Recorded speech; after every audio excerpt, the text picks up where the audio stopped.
দল এখন আছে যারা ৭১-এর স্বাধীনতা চায় না? দল এখন আছে যারা ৭১-এর স্বাধীনতা চায় না বা সেটির বিপক্ষে আছে?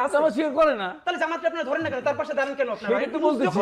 মির্জা ফখরুল ইসলাম আলমগীর সাহেব দাঁড়াইছে, তার বলছি পাশে তো। জামাতের সেক্রেটারি দাঁড়াইছে। উনি কেন বলেন দাঁড়াতে পারে, পরিস্থিতির পরিপ্রেক্ষিতে দাঁড়াতে পারে। আপনারা বলবেন, তাই আপনারা বলে যদি আমার কথাই বলবো না। আপনি বলবেন যে না দাঁড়াবো না। আমার কথা মানে এই বলবো না। জামাতের সাথে আমরা দাঁড়াবো না। সেই বিএনপি কেন দাঁড়াবে? সেই কথা জামাতের বলবো সাথে না। তো বিএনপিরও জোট ছিল। না, সেই না। জামাতের সাথে বিএনপি ছিল। কেন জোট করছে?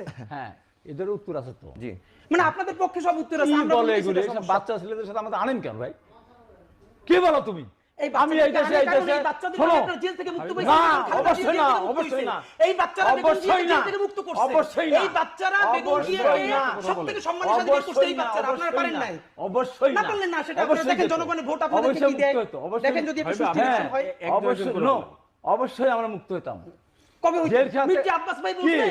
1 মাস পরে আরে করছেন, ঈদের পরে আন্দোলন তো হতে গত পারতো। 10 বছর ধরে আপনারা করতেছেন। ওইসব কথা বলতে না, কত লোকের জীবন গেছে আমাদের একদিন তারা জামাতও তো